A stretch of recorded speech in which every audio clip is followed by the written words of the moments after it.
ফের জঘন্য batting performance করল টিম ইন্ডিয়া। দ্বিতীয় ওডিআই সিরিজে শ্রীলঙ্কার লেগ স্পিনার জেফ্রি ফার্নান্ডেসের বোলিং তাণ্ডবে 32 রানে হারতে হয় ভারতীয় দলকে।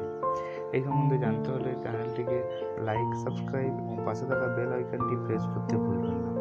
এই ম্যাচে শ্রীলঙ্কা টসে জিতে ব্যাট করার সিদ্ধান্ত নেয় এবং নির্ধারিত 50 ওভারে 9 উইকেট হারিয়ে 240 রান করে 0 রানে ফিরে যেতে হয় প্রথম নিশাঙ্কাকে এবং এরপর ফার্নান্ডো এবং কুশান ম্যান্ডিসের 40 ও 30 রান দলের কঠিন পরিস্থিতিতে কিছুটা সামাল দেয়।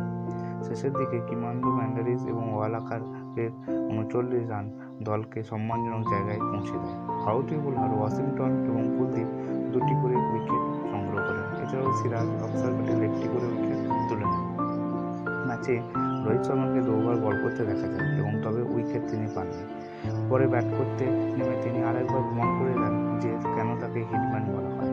44 বলে 64 রানের একটি ঝোড়ো ইনিংস খেলেন তিনি। 5টি চার, 4টি ছক্কা হাঁকিয়ে যান তিনি।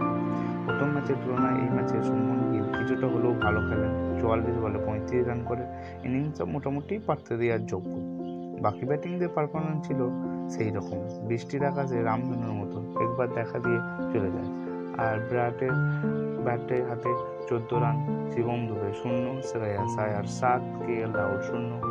ওদের মধ্যে অক্ষর প্যাটেল মিডিল ওভারে অমাবস্যা রাতে প্রদীপের মতো চলে ওঠেন। 44 বলে 44 রান, 4টি চার এবং 2টি ছক্কা হাঁকিয়ে যান। এরপর ওয়াশিংটন সুন্দর নামকাই কাস্তা ব্যাট করতে আসেন এবং 15 রান করে আউট হয়ে যান। ক্রিজে কিছু সময় কাটান এবং ডাগ আউটে ফিরে যান। এরপর লোয়ার অর্ডারে বাকি উইকেটগুলো আসা যাওয়া করেই শেষ হয়ে যায় এবং ইন্ডিয়াকে 32 রানে হারতে হয়।